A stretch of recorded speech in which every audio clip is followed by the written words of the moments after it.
Salina Town Supervisor Nick Paro announced that he's running for New York State Senate, and within a week, his Republican primary opponent Jim Rowley dropped out of the race. Take a look at this clip from his announcement video. I'm Nick Paro.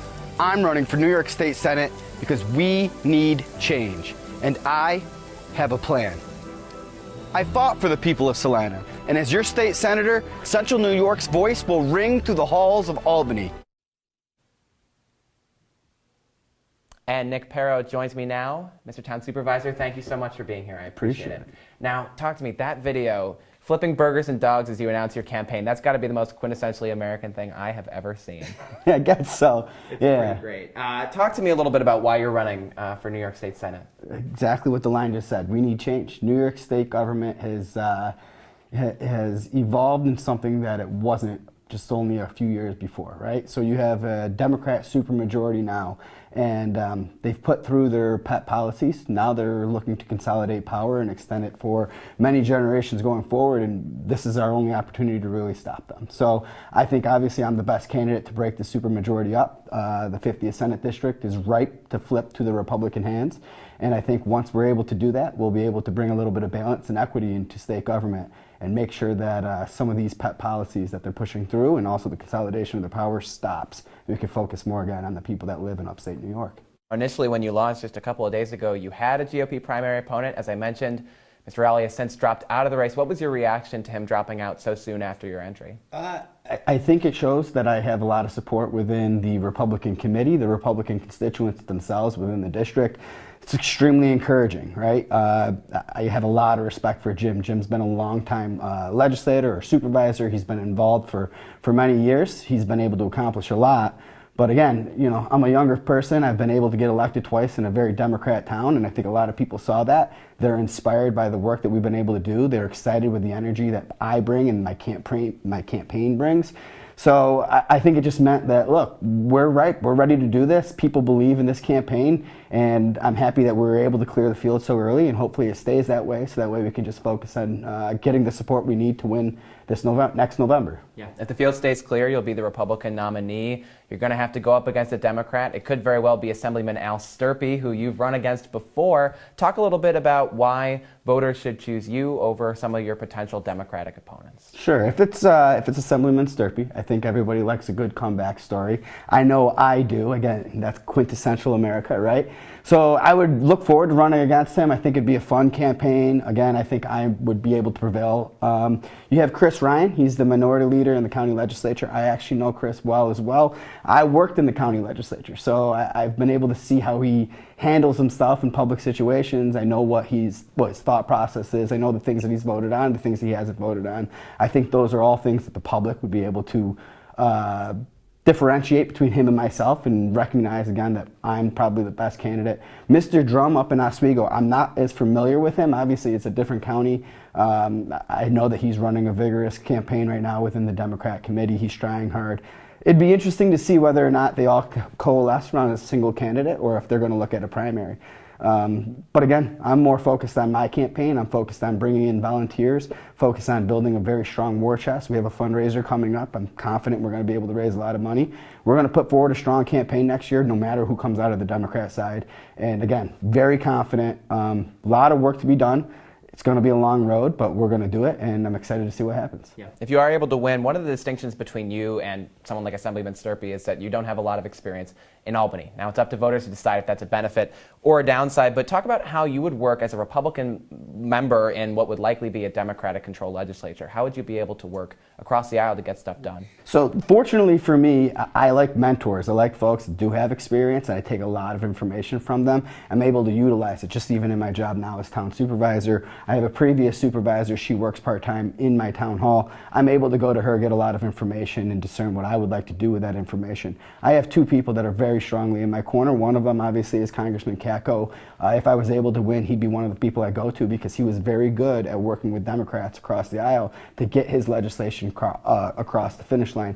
That would be something extremely important to me. Additionally, I know former Senator John DeFrancisco. Him and I just talked not too long ago as well. He's got a lot of experience in Albany. I'm excited for when he gets back into town. Him and I are going to sit down and talk. But again, when I win next November, him and I are going to have that conversation about how can I be successful in Albany. Hopefully he'll be able to show me what doors I should walk through. And I think because I am so open to receiving that information, I think we'll hit the ground running come January 1st in 2025 or 2025.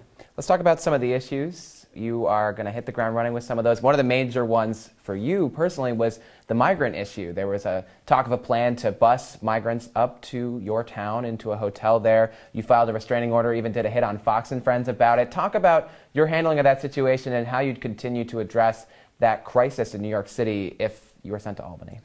I think for the voters, I think they can look at that and they can recognize my leadership style. I hope they're able to see how I was able to react, how I was able to react quickly, calmly.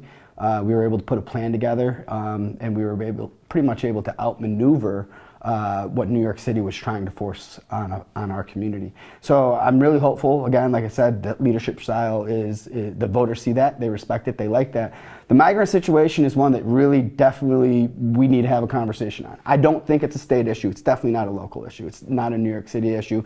New York City has made that their issue just because they decided to call themselves a sanctuary city when the migrants weren't a problem for them. Once they opened the doors and the migrants started showing up, they realized, well, maybe saying I'm a sanctuary city has some negative impacts that they weren't prepared for. I think it's a federal issue. The federal government really dropped the ball on this. Honestly, both parties, right? Donald Trump was president for a while. He wasn't able to solve this issue. It only has been exasperated since. Joe Biden has completely failed on this. In all respects, the federal government really should roll their sleeves up, stop the infighting amongst the both parties, and come up with some type of compromise that we can work on closing the border, having a pathway for these migrants to come into our country, and make it so that way different governors from states aren't just putting them in buses or planes and shipping them all over the country. That's not any way to treat a human being, regardless of whether or not they're a migrant and they're an asylum seeker or if they're an illegal immigrant. That's not how you treat humans. And again, I think it's a policy failure at the federal level. So that's where it should fall. Why specifically, though, did you not want migrants to come into your town and into that hotel? Simple as this. Our community has a set of codes. This is kind of boring, but I'll give it briefly to you. We have a set of codes. Our codes specifically say that we want a parcel or a property or a development to be commercial, right? So you're not going to have residential component to a commercial property. You're not going to have apartments above a restaurant in our codes. Here we had a code which said that this was a hotel. Hotel was for temporary stays, 30 days or less. If you wanted to turn it into a residential piece of property, you needed to come in front of the town board and get a zone change. We have that authority. They never did that. They just decided that they were going to turn this into a residential living facility for these folks rather than actually following the process. And we wouldn't have approved that. It's a commercial corridor. It's meant for a hotel. It's meant to serve folks that are getting off at the airport, need a quick place to stay, and there's also restaurants around it to serve them. It would have changed the landscape of what we imagined for that corridor. So that's what the crux of our issue was. And my parents are lawyers, so I kind of like getting into the technical side of things. You're saying that if the migrants stayed for 30 days or less, then it would have been legally acceptable under the thing? Because that was not the understanding I had from the restraining order, because the migrants decided not to come, or they decided not to send them up there. So if it was 30 days or less, it would have been acceptable? If it was 30 days or less, if they were there as guests of the hotel, we would have had no recourse. So our recourse was the fact that they were actually trying to house these individuals there for, I think the lease that we understand was up to 5 years. We know that they were going to be there for an extended. Is that what you heard from New York City, was up to 5 years? That's what we've been able to discern based on contracts that DACO has signed with other municipalities.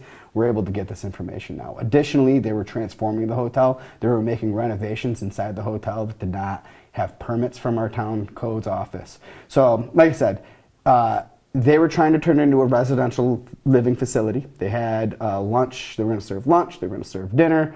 The hotel was not equipped for that. We didn't have a zone for that, and we wouldn't have changed the zoning just to accommodate that, because it would have changed the corridor and the nature of what it was supposed to serve. Let's talk about what you've done with the economy in Salina. You set up a $1 million fund for businesses on that old Liverpool Road, kind of like a Main Street style fund with ARPA money. Talk about what you were hoping to do with that fund and what you would hope to do to boost the economy statewide.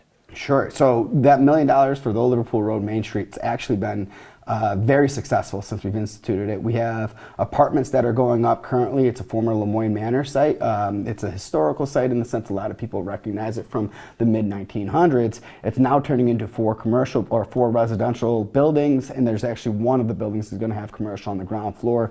Steel's in the ground. Walls are going up right now. We're very excited about it. We have another one. It's called Will and Bomber. It's at the end of it.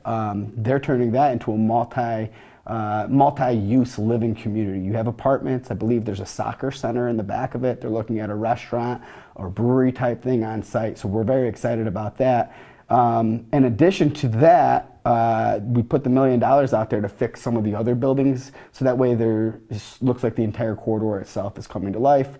Next year, Onondaga County just received the federal grant. They're going to be repaving the entire Old Liverpool Road.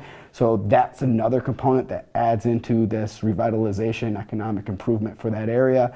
And then we actually, the town just got awarded $68,000 for something called the Local Waterfront Revitalization Plan through New York State. Old Liverpool Road, that corridor, is within the Local Waterfront Revitalization Plan.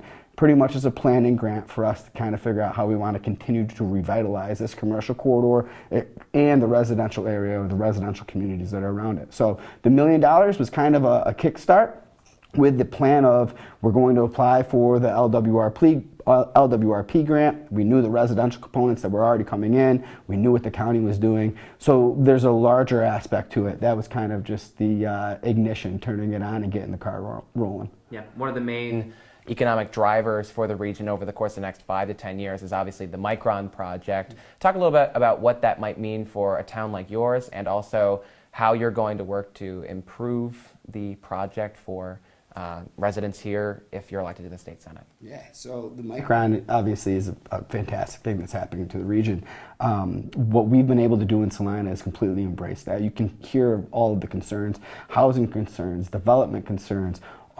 We've kind of said we're just going to plow forward. We're going to try to tackle all of these benchmarks. One of them being the housing concern. I actually just got out of a meeting just shortly before this where they're talking about wanting to get 2,000 to 2,500 units on par for Onondaga County. Salina, we're looking at 1,000 units that are going to be up in the next year and a half. 1,000 units in a town that's fully built out. So we're trying to tackle some of the issues that people are talking about just within the small town of Salina. Now, as a state senator, when I get to Albany, I'll be able to take the lessons that I learned there and have those conversations on a larger scale within the region. Oswego County is obviously another one that's going to have to figure out a way to blunt the impacts of the Micron effect and also kind of embrace them. And how are we going to embrace them and transform our communities in a positive way that the folks that live there currently are going to be able to be happy with. So I'll be able to figure out a way to connect those dots in Albany and hopefully be able to make sure that we have policies and other opportunities to help those communities out. You mentioned the housing concern. Another main concern with the Micron project is the environmental concern, the amount of water and power that's going to be used by this new project site. What can you do to alleviate concerns that folks have about the environmental negative impacts that this project could have? So I actually worked for a brief period of time when the current county executive, Ryan McMahon, when he was the chairman of the county legislature. And I worked under him for about 2 years. And one of the things that he used to talk about was a crown jewel that nobody knows about in central New York. That's the abundance of water that we have.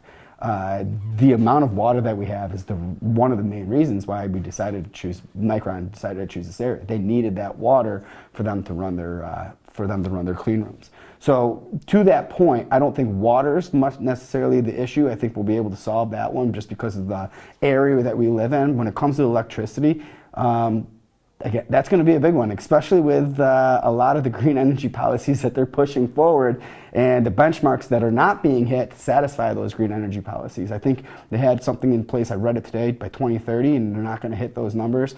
My younger brother, he's actually working in the ocean right now, putting up the wind turbines. They're trying to build them at a furious pace and know they're behind on them as well. So I think that New York State needs to take a look at some of their green policies that they're trying to institute and maybe take a step back on some of the bans that they're looking at when it comes to other energy sources, so that way we can have the electric that we're going to need for projects like Micron. Unfortunately, we're running out of time here. As you know, we got a lot of stuff happening at CitrusTV, thankfully. I do have one more question to ask you, though, before we go, and it's a little bit of a broader question. We actually talked about it when we came in, which is that our Congressman Brandon Williams was caught on a pretty viral video clip berating one of his former staffers. Now, I know you're not running for his job or for any federal job, but just on a broader level, do you think it's right for elected leaders to be acting that way in a public place? I know my leadership style. I've never done that with any of my staffers. Again, I think that we should have a little bit of grace in the situation. We don't know the entire story, at least I don't. It was a 20-second clip. So from 20 seconds, what are we supposed to discern from that? Was it shocking? Yes, but at the end of the day, we should show a little bit of grace, let the rest of the story play out. And I know Congressman Brandon Williams personally. I know that he's a good guy. So. Yeah, Nick Paro, please come back. We've got a lot more issues to discuss with you. In the meanwhile, thank you and best of luck on the trail. Thank you. Take care.